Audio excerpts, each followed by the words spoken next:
क्या लग रहा है, पतंग उड़ेगी कि पतंग कटेगी, ये बताइए। पतंग जो है सबका डोर काटेगी। हाँ। इंशाल्लाह पतंग उड़ेगी। हवा नहीं रहेगी तो पतंग ही कट जाएगी। नहीं हवा कहाँ से आएगी? यही तो हवा है, आप जो देख रहे हैं यही हवा है। हवा कहीं हवा हवाई तो नहीं हो जाएगी? नहीं वो जो लोग कहते हैं उनकी हवा हवाई हो जाएगी। ये जो है मजलिस के दीवाने पैसे पे बिकने वाले नहीं है, जो 200-400 रुपया दे करके लोग भीड़ को इकट्ठा कर लेते हैं और बोलते हैं कि देखो कितने सपोर्टर है हमारे। बिरयानी पे बिकने वाले हैं क्या? नहीं, ये तो मोहब्बत का शरबत पीने वाले लोग हैं जी, दीवाने हैं ओवैसी साहब के। और दीवाने क्या कर सकते हैं, दुनिया जानती है कि दीवाना अगर बन जाए तो अब मोहब्बत के लिए क्या कर सकता है। बिरयानी का दीवाना आप लोग हैं? नहीं असद साहब का दीवाना है। नमस्कार, आप देखना शुरू कर चुके हैं न्यूज़ फॉर पब्लिक और मैं हूं फैयाज। देखिए इस वक्त हम मधुबनी में हैं और मधुबनी में जैसा कि आप सभी को जानकारी है कि मधुबनी में दूसरे चरण में मतदान होना है और मतगणना 14 नवंबर को होगी। और इसी कड़ी में AIMIM के समर्थक हैं, वो कहाँ से आए हुए हैं और किस उद्देश्य के तहत आए हैं, क्या नाम है आपका, बताइए। मेरा नाम मोहम्मद असलम अंसारी हुआ, मैं दहवत मोमिन टोला पंडौल प्रखंड ज़िला मधुबनी का रहने वाला हूँ। क्या लग रहा है, पतंग उड़ेगी कि पतंग कटेगी, ये बताइए। पतंग जो है सबका डोर काटेगी। हाँ। इंशाल्लाह पतंग उड़ेगी इस बार। पतंग उड़ेगी जी। हवा नहीं रहेगी तो पतंग ही कट जाएगी। नहीं हवा कहाँ से आएगी? यही तो हवा है, आप जो देख रहे हैं यही हवा है। हाँ। जी, हैदराबाद से हवा चली है और यहाँ मिथिलांचल में देख लीजिए आप कि किस तरीके से लोगों का एकदम जन सैलाब आया हुआ है। लोग के किस तरीके से कितनी लोगों के अंदर दीवानगी है, लोग किस तरह उमड़ते हुए सैलाब की तरह यहाँ पे आए हैं। ये क्या है, यही तो आंधी है और ये आंधी रुकने वाले नहीं है। अब एकदम दिन प्रतिदिन बढ़ती जाएगी दीवानगी। ये हवा कहीं हवा हवाई तो नहीं हो जाए? नहीं वो जो लोग कहते हैं उनकी हवा हवाई हो जाएगी। ये जो है मजलिस के दीवाने पैसे पे बिकने वाले नहीं है, जो 200-400 रुपया दे करके लोग भीड़ को इकट्ठा कर लेते हैं और बोलते हैं कि देखो कितने सपोर्टर है हमारे। बिरयानी पे बिकने वाले हैं क्या? नहीं, ये तो मोहब्बत का शरबत पीने वाले लोग हैं जी, दीवाने हैं ओवैसी साहब के। और दीवाने क्या कर सकते हैं, दुनिया जानती है कि दीवाना अगर बन जाए तो अब मोहब्बत के लिए क्या कर सकता है। बिरयानी का दीवाना आप लोग हैं? नहीं असद साहब का दीवाना है। बिरयानी तो खेवे करेंगे। हैदराबाद वाली बिरयानी। हाँ, बस जीतने की देरी है, जाएंगे बिरयानी खाएंगे इंशाल्लाह जी। वोट का प्रलोभन दे रहे हैं आपके उम्मीदवार, बिरयानी खिला कर। हाँ बिरयानी खिला करके वोट को लुभा रहे हैं जनता को। ऐसी कोई बात नहीं है, ये सब दीवानगी है।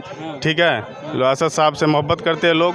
ठीक है, ये मोहब्बत का नतीजा है जो यहाँ पे भीड़ आई हुई है, जो नौजवान हैं, क्या ये भीड़ जो है वोट में कन्वर्ट हो पाएगा या नहीं? जी, ये सब वोटर ही है, ये वोट ही है जी। ये कोई मतलब 500-200 दे करके बुलाया कोई भी नौजवान बेरोजगार रहता है तो समर्थक बन के नहीं, ऐसी कोई बात नहीं है। ये जितने भी लोग आए हुए हैं ये सब कट्टर जो है ना वोटर है, ओवैसी साहब के दीवाने हैं। इसमें कोई दो राय नहीं है, इसमें कोई दो राय नहीं। ऐसा कहा जा रहा है कि मधुबनी में इस बार जो है समीर कुमार महासेठ तीसरी बार हैट्रिक लगा रहे हैं, उसके समर्थक कह रहे हैं। क्या मतलब किस बिना पे? किस बिना पे? विकास के बिना पे। कहाँ पे विकास किया? मुखी विकास। निकम्मा विधायक है, जीत के 5 साल जाके 4 साल जाके वहाँ पे मतलब पटना में सोया रहता है, इलेक्शन के टाइम में आता है। अब मतलब मुसलमानों का वोट लेके जीत जाएगा, मुसलमान हमेशा बेवकूफ़ ही रहेगा। अब जो है ना सब समझ गया है, संभल गया है। ठीक है, RJD के समर्थक भी तो आपके बारे में कह रहे हैं कि वो लोग तो चुनावी मेढक है, चुनाव से 2 महीना पहले आती है, कहते हैं मुसलमान हमारा। तो हम सीट निकाल करके दिए हैं, 5 गो सीट लाए हुए हैं। ये वो दौड़ खत्म हुआ। आपकी आबादी ज़्यादा है मुसलमान की, यहाँ भी आबादी कम है। ऐसी कोई बात नहीं है कि आबादी यहाँ भी है, मुसलमान ही उनको वोट करेगा। सब लोग राशिद खलील को मतलब मुसलमान ही सपोर्ट करेगा और कोई नहीं है सपोर्ट करने वाले। जो मुसलमान की बात करते हैं तो मुसलमान ही ना आपको मुसलमान तो वोट करेगा ही। आप A to Z की बात क्यों नहीं करते? तो A to Z की बात कर रहे हैं, जो लोग समझते हैं ओवैसी साहब को, ओवैसी साहब को जो लोग जानते हैं, मानते हैं, समझते हैं, वो वोट करेगा। बताओ कोई नेता है ऐसा हमारे सदर के जैसा?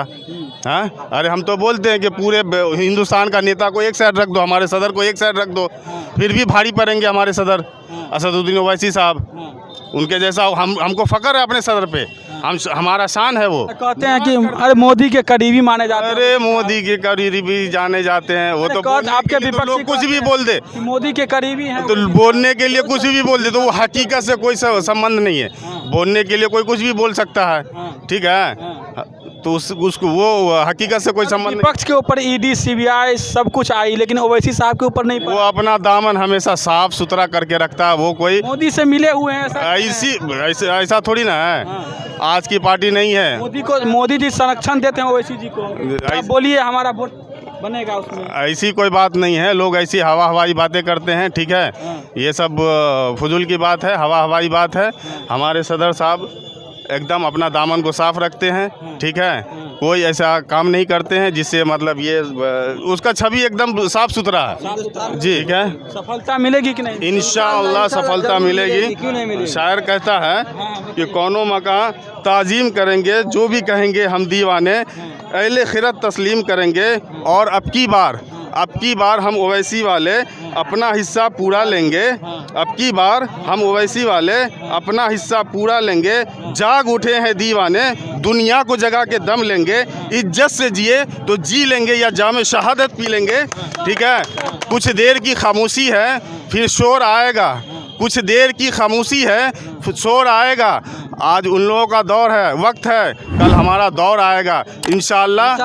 असदुद्दीन ओवैसी साहब जिंदाबाद, MIM जिंदाबाद, राशिद खलील जिंदाबाद।